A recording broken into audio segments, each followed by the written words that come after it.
للمتقين والصلاة والسلام على أشرف الأنبياء والمرسلين وعلى آله وأصحابه أجمعين.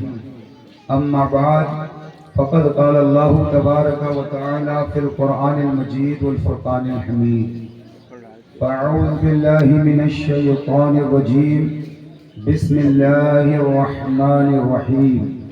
يا أيها الذين آمنوا استعينوا بالصبر والصلاة إن الله مع الصابرين. صدق الله العلي العظيم وصدق رسوله النبي الأمين الكريم، ونحن على ذلك لمن الشاهدين والشاكرين والذاكرين والحمد لله رب العالمين. آئیے سب سے پہلے ہم اور آپ سبھی حضرات مل کر اللہ کے حبیب، مخلوق کے طبیب، فریادی کے مجیب، دونوں عالم کے نصیب، اللہ کے سب سے قریب، عرب والے عجم والے، روح فدا جناب محمد رسول اللہ صلی اللہ علیہ وسلم کی بارگاہ میں بلند آواز سے درود شریف پڑھیں. اللہم صلی علی سیدنا شفیعنا حبیبنا مولانا محمد بارک وسلم. صلاۃ و سلام علیک یا رسول اللہ صلی اللہ علیہ وسلم. کونین میں بلند ہے رتبہ حسین کا، کونین میں بلند ہے رتبہ حسین کا، فرش زمین سے عرش تک شہرہ حسین. سبحان اللہ سبحان اللہ. فرش زمین سے عرش تک شہرہ حسین کا، بے مثل ہے جہان میں کنبہ حسین کا. سبحان اللہ. بے مثل ہے جہان میں کنبہ حسین کا، سلطان دو جہاں ہے نانا حسین کا. سلطان دو جہاں ہے نانا حسین کا. افسوس کربلا میں لٹا گھر حسین کا. افسوس کربلا میں لٹا گھر حسین کا، بچہ بھی شیر خوار نہ چھوڑا حسین کا. بچہ بھی شیر خوار نہ چھوڑا حسین کا. امام حسین رضی اللہ تعالیٰ عنہ کہ 55 کے حالات کل میں نے مختصر سے وقت میں آپ حضرات کے سامنے پیش کیے، اور آپ سبھی حضرات نے محبت سے سماعت کیا، اور پھر یہاں سے اللہ نے جس کو توفیق عطا فرمائی، کل کی رات میں ایک تاریخ ساز جلسہ منگلی پیٹ کی سرزمین پر ہوا، اور جہاں کثیر تعداد میں لوگوں نے شرکت کیا. میں اللہ سے دعا کرتا ہوں پروردگار سیونی کا ہر محلہ حسینی بنا دے. پروردگار ہر محلے کو حسینی بنا دے اور اہل بیت سے پیار کرنے والا بنا دے. ابھی بڑی توجہ سے بہت انشاءاللہ آج آپ کو لطف آئے گا. ابھی علامہ غازی عادل رضا صاحب آپ کو بتا رہے تھے، سمجھا رہے تھے کہ کوئی بھی نمازی یہ گارنٹی نہیں دے سکتا کہ وہ جنت میں جائے گا. بڑی قیمتی بات بتانے لگا ہوں، سنیے. کوئی بھی نمازی گارنٹی نہیں دے سکتا کہ وہ جنت میں جائے گا. یہی تو بتا رہے تھے نا غازی صاحب. کوئی حاجی گارنٹی نہیں دے سکتا ہے کہ وہ جنت میں جائے گا. کوئی روزہ رکھنے والا روزہ رکھنے کے بعد یہ گارنٹی نہیں دے سکتا کہ وہ جنت میں جائے گا. کوئی صدقہ خیرات کرنے والا گارنٹی نہیں دے سکتا کہ وہ جنت میں جائے گا. لیکن میں جو بتانے جا رہا ہوں، اور گارنٹی میں ایسی دوں گا کہ دنیا میں ایسی گارنٹی دینے والا آپ کو ملے گا ہی نہیں. آپ نے سنا نا کہ نماز پڑھنے والا کوئی گارنٹی نہیں جنت میں جائے، حج کرنے والا کوئی گارنٹی نہیں جنت میں جائے، زکات دینے والا کوئی گارنٹی نہیں جنت میں جائے، روزہ رکھنے والا کوئی گارنٹی نہیں کہ جنت میں جائے، مگر پنجتن پاک سے محبت کرنے والا جنت میں جائے گا، اور اس کی گارنٹی مصطفیٰ نے دیا۔ سبحان اللہ۔ اہل بیت پنجتن پاک سے محبت کرنے والا جنت میں جائے گا، یہ گارنٹی میرے مصطفیٰ نے دی۔ اور مصطفیٰ جو کہہ دیں وہ ہو جاتا ہے، اس لیے کہ ہم آپ بولیں گے، کوئی اندازے سے بولے گا، کوئی اندازے سے بولے گا، کوئی قیاس سے بولے گا، لیکن مصطفیٰ جب بھی بولیں گے، مصطفیٰ جب بھی کوئی فرمان سنائیں گے تو وہ فرمان حق ہے، سچ ہے۔ سورج پورب کے بجائے پچھم سے نکل سکتا ہے، مگر مصطفیٰ کا فرمان بدل نہیں سکتا۔ حدیث سنو، حدیث سنو، ترمذی شریف کے اندر حدیث پاک ہے، میرے مصطفیٰ نے فرمایا من احبنی، جس نے مجھ محمد سے محبت کی۔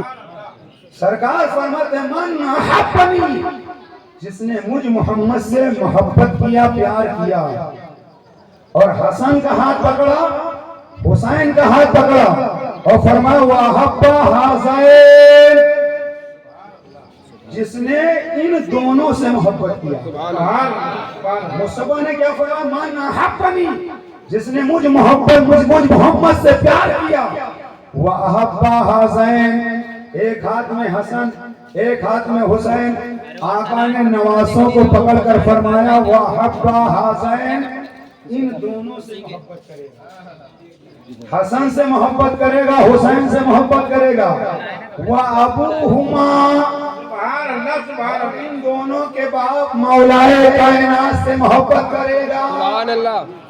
وَأُمُّهُمَا، اور دونوں شہزادوں کی ماں فاطمہ زہرا سے محبت کرے گا۔ آقا نے فرمایا کانا معی فی الجنہ، اور ایک حدیث میں ہے کانا معی فی درجتی، میرے آقا نے فرمایا جو مجھ محمد سے پیار کرے، حسن و حسین سے پیار کرے، مولا علی سے پیار کرے، سیدہ فاطمہ زہرا سے پیار کرے، تو وہ جنت میں میرے ساتھ ہوگا۔ سبحان اللہ، سبحان اللہ۔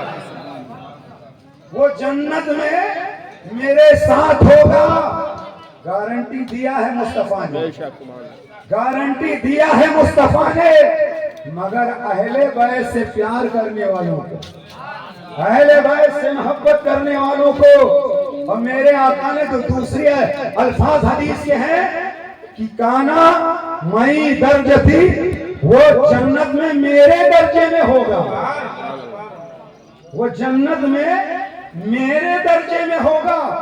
اور ایک الفاظ جو حدیث کی میں نے پیش کیا، آقا نے فرمایا کانا معی فی الجنہ، وہ جنت میں میرے ساتھ ہوگا۔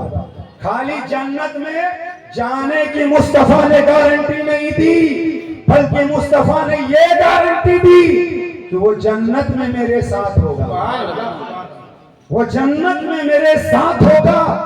تو جن ذوات قدسیہ سے محبت کرنے پر مصطفیٰ نے جنت کا ساتھ دینے کا وعدہ فرمایا، اور فرمایا وہ جنت میں میرے ساتھ ہوگا، تو گارنٹی اگر ہے جنت میں جانے کی، اور یہ گارنٹی وہی دے سکتا ہے جنت کا جو مالک ہو، جنت کا جو مختار ہو۔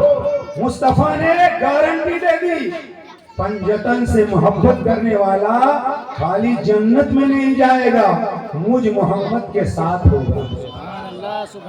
دنیا میں اور گارنٹی نہیں، لیکن اہل بیت پنجتن پاک سے محبت کرنے والا خالی جنت میں نہیں جائے گا، رسول اللہ کے ساتھ جنت میں ہوگا۔ اور جنت کے درجے الگ الگ ہیں، جنت کے درجے الگ الگ ہیں، اور مصطفیٰ جس جنت میں ہوں گے وہ جنت کا سب سے اعلیٰ درجہ ہوگا۔ تو مصطفیٰ نے کیا فرمایا؟ حسن سے، حسین سے، فاطمہ سے، علی سے، مجھ محمد سے پیار کرنے والا جنت میں میرے ساتھ ہوگا۔ یعنی جہاں مصطفیٰ ہوں گے وہاں محب اہل بیت ہوں گے، جہاں مصطفیٰ ہوں گے وہاں پنجتن پاک کے ماننے والے ہوں گے۔ سبحان اللہ. اس لیے گارنٹی ہے مگر پنجتن پاک سے محبت کرنے والوں کے لیے گارنٹی مصطفیٰ نے دیا ہے. اسی لیے ہم کہتے ہیں کہ پنجتن پاک کا مقام سمجھو، پنجتن پاک سے محبت کرو. یہی وہ محبت ہے جو دنیا میں عزت دلاتی ہے، مرنے کے بعد بھی عزت ملے گی. جو بھی پنجتن پاک سے محبت کرتا ہے اللہ اس کا وقار یہاں بھی بڑھاتا ہے اور انشاءاللہ قیامت میں بھی اس کی عزت بڑھے گی. میں نے امام عالی مقام کے بچپن کے واقعات آپ حضرات کی خدمت میں کل پیش کیے. جمعہ کا دن تھا، مسجد نبوی شریف میں امام الانبیاء جمعہ کا خطبہ دے رہے تھے. اور آپ سب کو پتا ہے خطبہ جب ہو رہا ہو تو خطبہ سننا واجب ہے. خطبہ سننا واجب ہے، حتیٰ کہ اگر کوئی نماز کے لیے آئے اس وقت تو حکم یہ ہے کہ وہ خطبہ سنے، اس وقت نماز نہ پڑھے.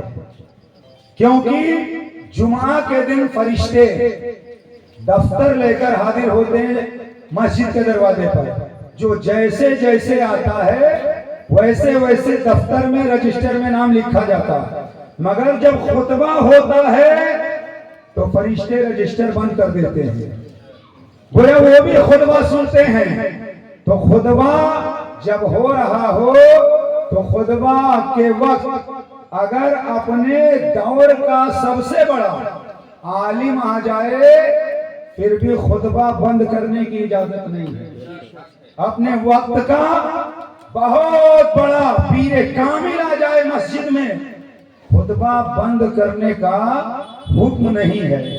مگر ہمارے نبی، تمہارے نبی، نبیوں کے نبی، اللہ کے نبی خطبہ دے رہے ہیں جمعہ کا. صحابہ سننے والے ہیں، مصطفیٰ خطبہ دینے والے. بچپنا ہے امام حسین کا. حجرہ فاطمہ سے باہر نکلے اور مسجد نبوی میں داخل ہوئے. مسجد کا فرش ناہموار ہونے کی وجہ سے پیر لڑکھڑاتے ہیں، کبھی زمین پر گرتے ہیں، کبھی اٹھتے ہیں.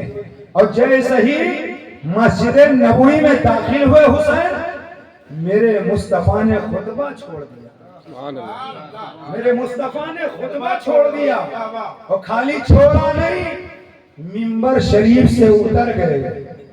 اور اتر کر کے ظاہر سی بات ہے جب مصطفیٰ منبر شریف سے اترے ہوں گے تو صحابہ اپنے نبی کی تعظیم کے لیے کھڑے ہوئے ہوں گے.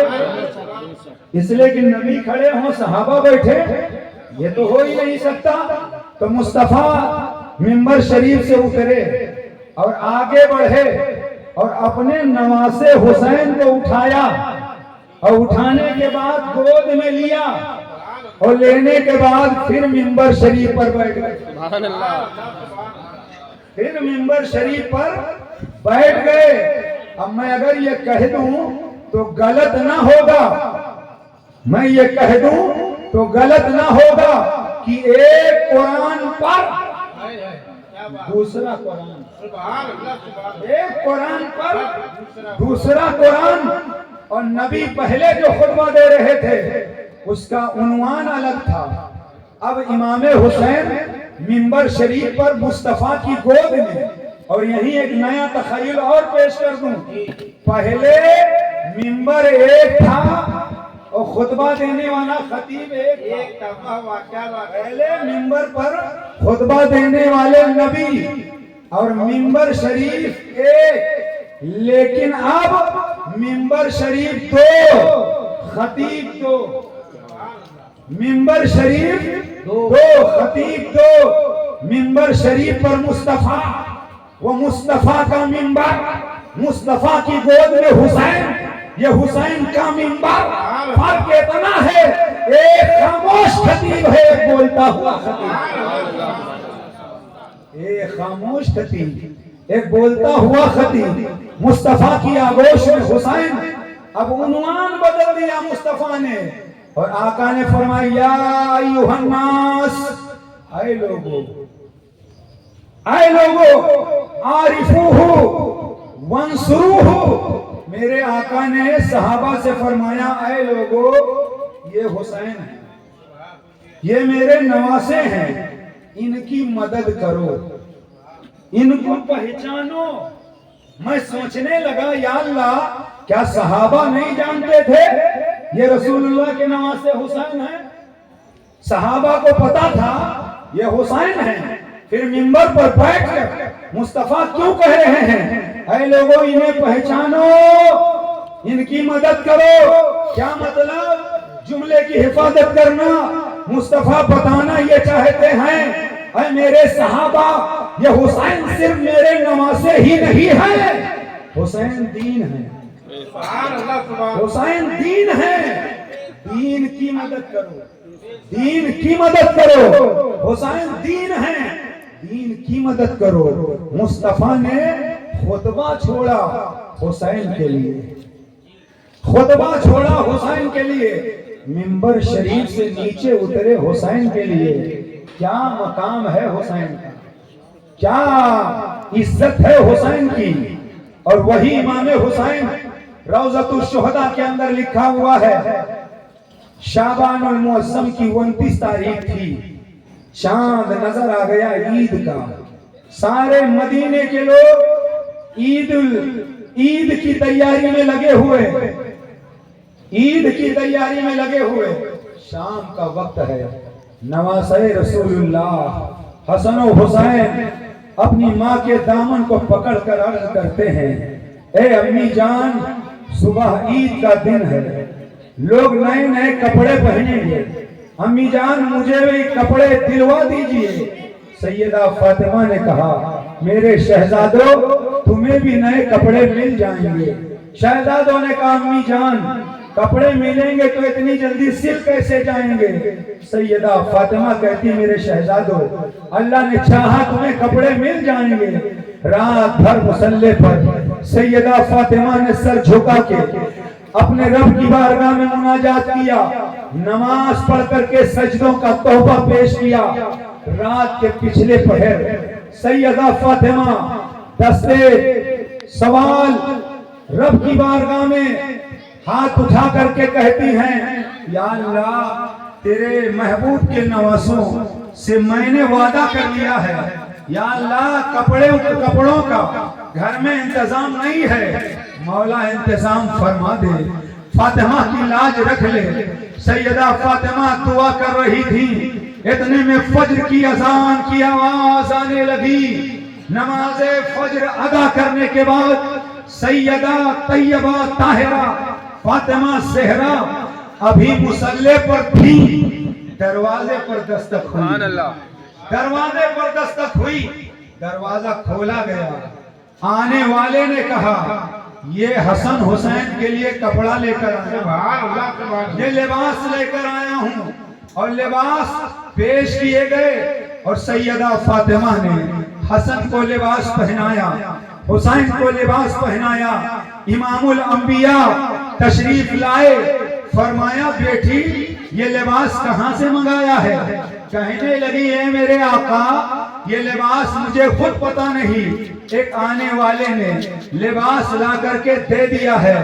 مصطفیٰ نے فرمایا اے میری بیٹی فاطمہ کیا آپ کو نہیں معلوم ہے ارے یہ لباس کہیں دنیا دار لے کر آنے والا نہیں، بلکہ یہ لباس فرشتوں کا سردار جبریل امین لانے والا ہے، اللہ بھیجوانے والا، جبریل امین لانے والے۔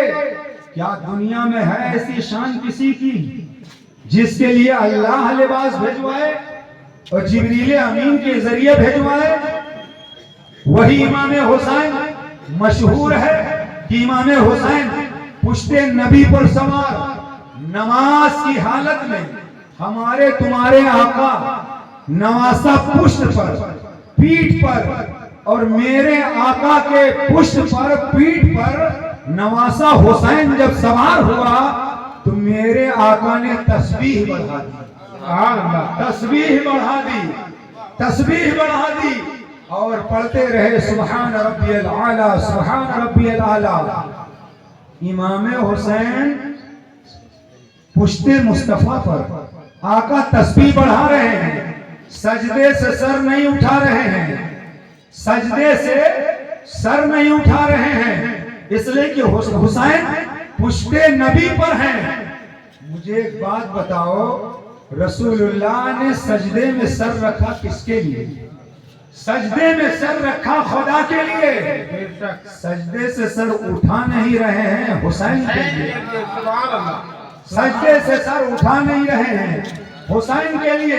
اور جماعت سے نماز جب پڑھو تو مقتدی تابع ہوتا ہے امام کا، جب تک امام سر نہیں اٹھائے گا مقتدی بھی سر نہیں اٹھائے گا۔ اور آج کل کے نمازی تو ایسے ہیں، اگر امام صاحب دیر تک تھوڑا سجدہ کر لیں تو باہر نکلنے کے بعد لوگ کہیں گے امام صاحب ہیں، ان کے پاس تو نماز پڑھانے ہی کا کام ہے، ہمارے پاس دوسرے کاروبار ہیں، ہمیں یہاں جانا وہاں جانا۔ حالانکہ وہی لوگ باہر نکل کر کے 15-20 منٹ صرف فضول باتوں میں گزار دیتے ہیں۔ تو مصطفیٰ نے سجدے میں سر رکھا خدا کے لیے، سجدے سے سر نہیں اٹھا رہے نواز حسین کے لیے۔ اور مقتدی تابع ہوتا ہے امام کے، مقتدی تابع ہوتا ہے امام کے، امام جب تک سر نہ اٹھائے مقتدی سر نہیں اٹھاتے۔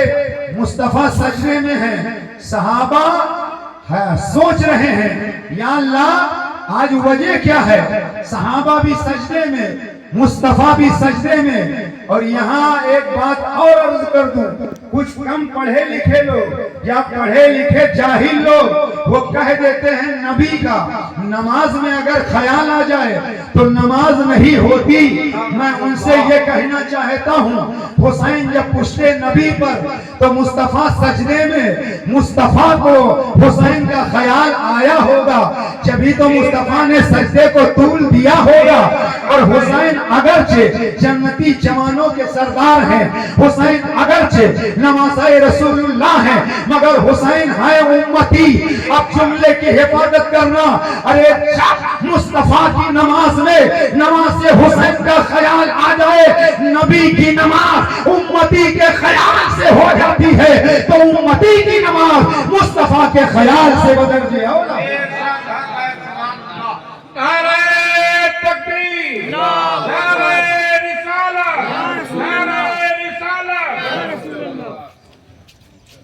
صاحب شریعت ہے مصطفیٰ، صاحب معرفت ہے مصطفیٰ، صاحب حقیقت ہے مصطفیٰ۔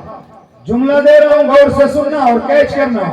صاحب شریعت ہے مصطفیٰ، صاحب طریقت ہے مصطفیٰ، صاحب معرفت ہے مصطفیٰ، صاحب حقیقت ہے مصطفیٰ۔ توجہ، سارے صحابہ کو انتظار ہے نبی کا۔ مصطفیٰ سر اٹھائیں ہم اٹھائیں، سارے صحابہ کو انتظار ہے نبی کا، اور نبی کو انتظار ہے حسین کا۔ نبی کو انتظار ہے حسین کو۔ گویا صاحب شریعت جس ذات کا انتظار کریں اس ذات کا نام حسین ہے، صاحب معرفت جس ذات کا انتظار کریں اس ذات کا نام حسین ہے، صاحب حقیقت جس ذات کا انتظار کریں وہ ذات حسین کی ہے۔ اور یہاں سے یہ مت سمجھ لینا کہ حسین نبی سے افضل ہے، معاذ اللہ، 100 بار معاذ اللہ، 1000 بار معاذ اللہ۔ حسین امتی ہیں، رسول اللہ کے نواسے ہیں، اور رسول اللہ امام الانبیاء ہیں۔ یہ حسین کا درجہ، حسین کا مرتبہ دکھانے کے لیے، ورنہ مصطفیٰ جان رحمت صلی اللہ علیہ وسلم کائنات کا انتظار، مصطفیٰ کا انتظار کائنات کرتی ہے، مگر یہ حسین کا مقام اور حسین کا احترام نواسے کا انتظار نہیں، دین کا، دین کا خیال ہے۔ مصطفیٰ جان رحمت نے سجدے سے سر اٹھایا جب حسین اتر گئے، صحابہ نے کہا یا رسول اللہ کیا وحی نازل ہو رہی جو آپ نے سجدے کو لمبا کیا، کیا اللہ نے حکم دیا تھا؟ مصطفیٰ فرماتے نہیں، حسین میری پشت پہ سوار ہوئے، مجھے خیال آیا میں سجدے سے سر اٹھاؤں، حسین گر جائیں، چوٹ لگ جائے، یہ مجھے گوارا نہیں ہے۔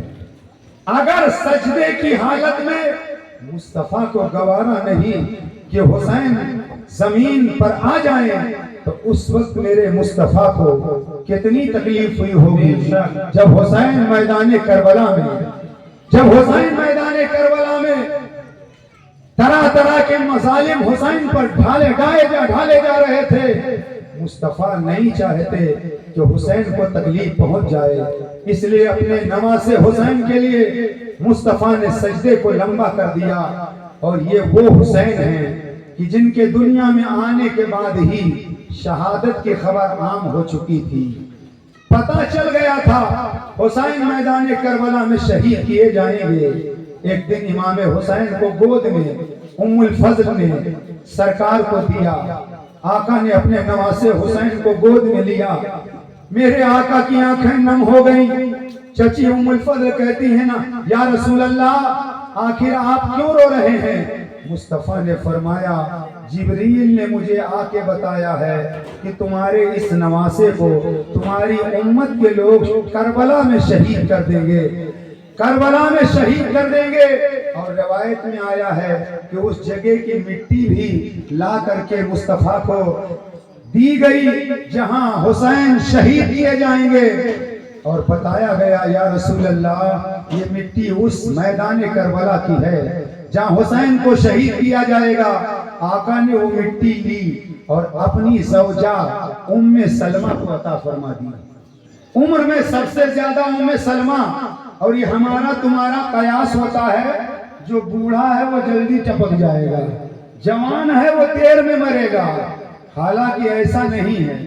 آپ لوگوں نے اگر کبھی اینٹ پتھر سے آم توڑا ہوگا تو پتہ ہوگا کبھی کبھی دیکھنے میں پیلا آم نظر آتا ہے اور آندھی طوفان آتا ہے، اب جب آپ دوبارہ جا کر دیکھو گے تو کچے آم زمین پر گرے پڑے ہیں، وہ پیلا آم وہیں لگا ہوا ہے۔ یعنی یہ ہمارا تمہارا قیاس ہے، عمر رسیدہ جلدی مرے گا، جوان بعد میں مرے گا۔ ایسا کچھ نہیں ہے، جس کی موت آ گئی اسے مرنا پڑے گا۔ مصطفیٰ جان رحمت دیکھ رہے تھے کہ اگرچہ عمر میں کم ام المومنین عائشہ صدیقہ ہیں، دیگر ازواج مطہرات ہیں، مگر میرے آقا نے علی کو بھی مٹی نہ دی، سیدہ فاطمہ کو بھی مٹی نہ دی، ام المومنین عائشہ صدیقہ کو بھی مٹی نہ دی، انہیں مٹی دی جو عمر میں زیادہ دی ام المومنین ام سلمہ کو۔ کیوں؟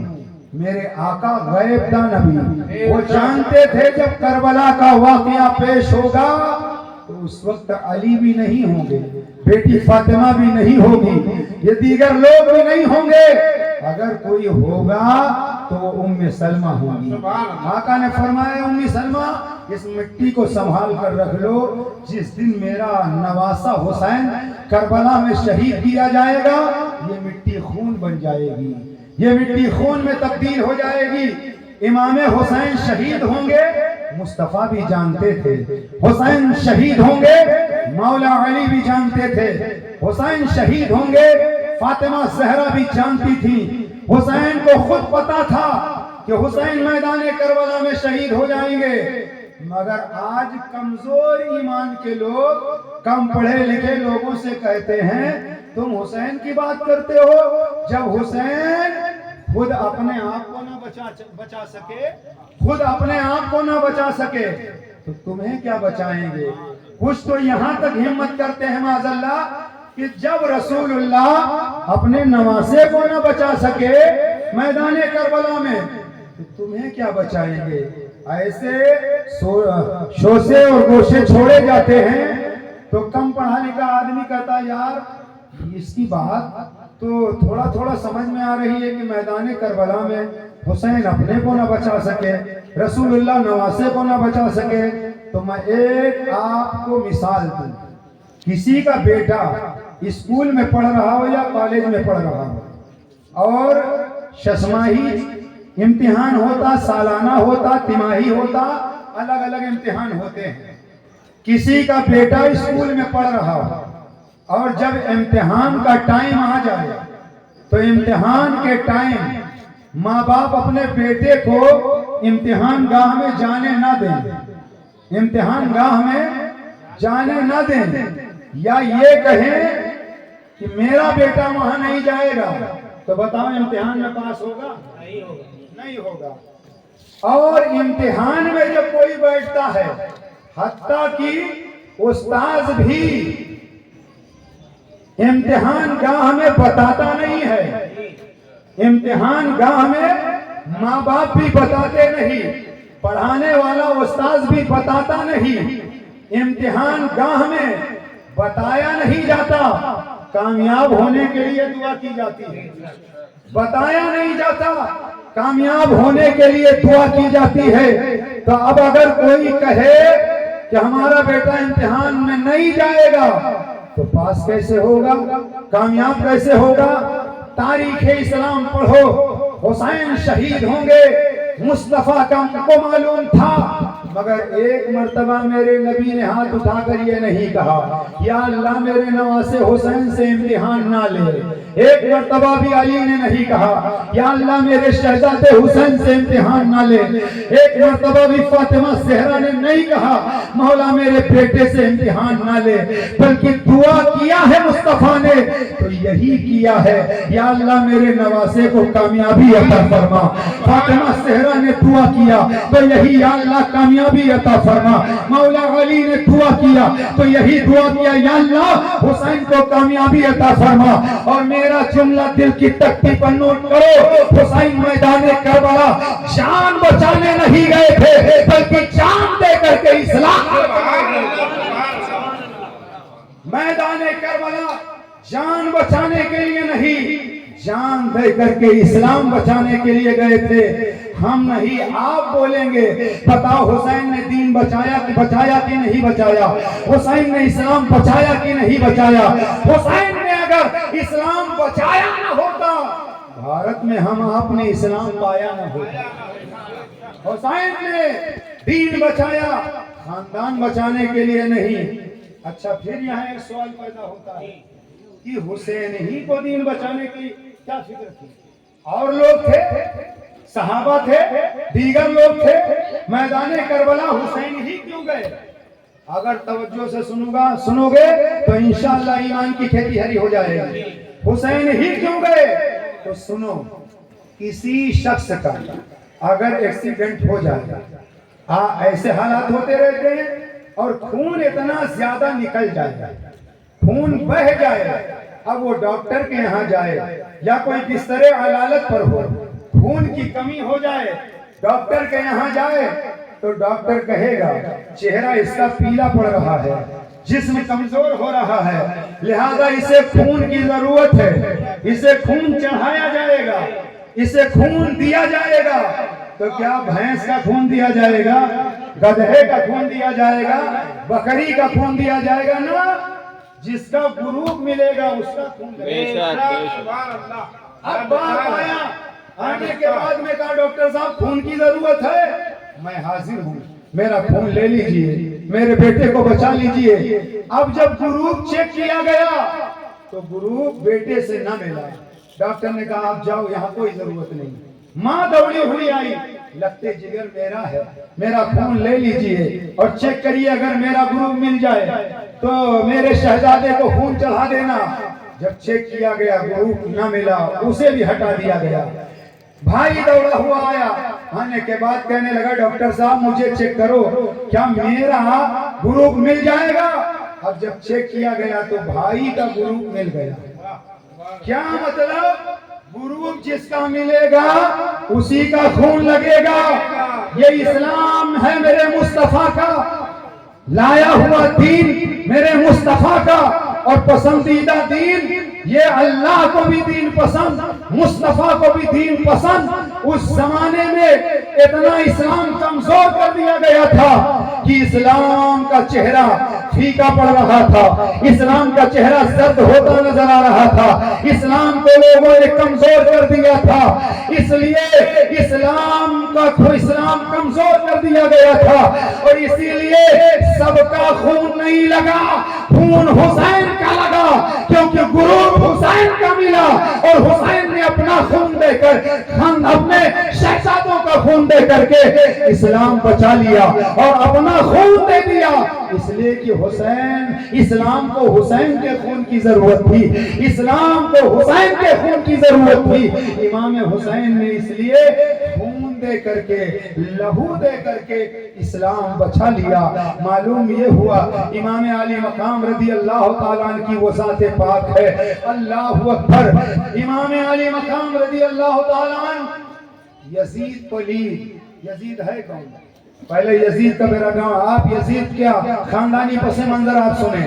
یزید صحابی رسول حضرت امیر معاویہ رضی اللہ تعالیٰ عنہ کا بیٹا ہے، صحابی رسول امیر معاویہ، وہ صحابی ہیں، صحابی، اور ایسے صحابی وحی الہی لکھنے والے، کاتب وحی، اور وہ صحابی رسول امیر معاویہ ہیں جن کا بیٹا یزید ہے، مگر یزید کی وجہ سے امیر معاویہ پر لعن طعن نہیں کیا جا سکتا، امیر معاویہ رضی اللہ تعالیٰ عنہ کی شان میں گستاخی نہیں کی جا سکتی، اس لیے کہ اللہ کی شان ہے۔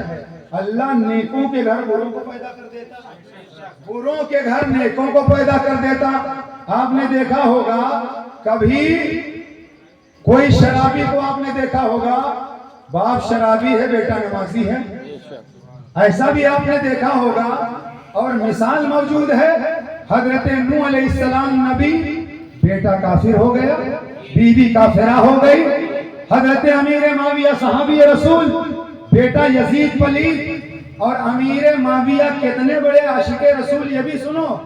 حضرت امیر معاویہ رضی اللہ تعالی عنہ نے وصال سے پہلے، انتقال سے پہلے آپ کے پاس کچھ تبرکات تھے رسول پاک کے، ایک چادر تھی، ناخون اقدس تھے، اور کچھ تبرکات تھے۔ امیر معاویہ نے وصال سے پہلے کہا تھا کہ جب میرا انتقال ہو جائے تو یہ رسول اللہ کی چادر ہے، یہ رسول اللہ کے ناخون مبارک ہیں اور دیگر تبرکات ہیں۔ آپ نے فرمایا تھا کہ یہ چادر اسے کفن میں شامل کر دینا، میرے نماز کہ جو اعضاء ہیں، زمین پر جو اعضاء حالت سجدہ میں لگتے ہیں، میرے بدن کے جوڑ جوڑ پر مصطفیٰ کے ناخون کو رکھ دینا۔ وہ امیر معاویہ، توجہ کیجئے، آپ وصال سے پہلے کہتے ہیں ناخون مصطفیٰ کو بدن کے جوڑ جوڑ پر رکھ دینا، چادر مصطفیٰ کو میرے کفن میں دے دینا۔ اگر یزید کمینہ نہ ہوتا، یزید کتا نہ ہوتا، تو اسے سمجھ جانا چاہیے تھا کہ جب ہمارے باپ نسبت رسول سے اتنی محبت کرتے ہیں، جب میرے باپ نسبت رسول سے اتنی محبت کرتے ہیں، تو مجھے نواسے رسول اللہ سے کتنا پیار کرنا چاہیے، نواسے رسول سے کتنی محبت کرنی چاہیے۔ مگر یزید کمینہ تھا، کمینہ۔ امیر معاویہ نے یہ بھی فرمایا تھا، میں نے کتابوں میں پڑھا ہے کہ حضرت امیر معاویہ نے کہا تھا، اے بیٹا، یہ خلافت مولا علی اور ان کے گھر والوں کا منصب ہے۔ حضرت مولا علی کے بعد یہ بھی سنو، خلیفہ امام حسن بنے تھے، لیکن حالات ایسے بگڑے اور مصطفیٰ نے منبر پر بیٹھ کر کہا تھا کہ یہ میرا بیٹا صلح کرائے گا دو گروہوں میں، اور نبی کی حدیث بھی سچ ہونی تھی۔ مولا علی کی شہادت کے بعد امام حسن مسند خلافت پر جلوہ گر، مگر کچھ ٹکراؤ پیدا ہوا، میں ادھر نہیں جانا چاہتا۔ صلح یہ ہوئی کہ امیر معاویہ خلیفہ بنیں گے، اور امیر معاویہ خلیفہ بنے، اور امیر معاویہ کے بعد خلیفہ بننا تھا پھر امام حسن کو، لیکن امام حسن کو زہر دے دیا گیا، آپ کی شہادت ہو گئی۔ تو مجھے انصاف سے بتاؤ، امیر معاویہ کے وصال کے بعد خلافت کا حقدار کون تھا؟ امام حسین تھے، خلافت کے حقدار امام حسین تھے۔ امیر معاویہ کہہ رہے ہیں، اے بیٹے، جب امام حسن کمال درجے کو امام حسین کمال درجے کو پہنچ جائیں تو خلافت امام حسین کے حوالے کر دینا، اور اے امیر معاویہ اپنے بیٹے سے کہتے ہیں میرے بیٹے میں تجھے نصیحت کرتا ہوں وصیت کرتا ہوں جب تک حسین کھا نہ لیں گے خود مت کھانا، جب تک حسین پی نہ لیں گے خود مت پینا، امام حسین سے محبت کرنا۔ اور اس لیے امیر معاویہ اپنے بیٹے سے کریں اس لیے کہ اگر حسن حسین اور اہل بیت ان کے گھرانے کے لوگ اگر ناراض ہو گئے تو اللہ بھی ناراض ہو جائے گا، رسول اللہ بھی ناراض ہو جائیں گے، اور جب یہ ناراض ہو جائیں گے تو تیری شفاعت کون کرے گا؟ لیکن باپ کتنا سمجھاتا رہے اگر بیٹا نکما ہی ہو جائے تو کیا کیا جائے؟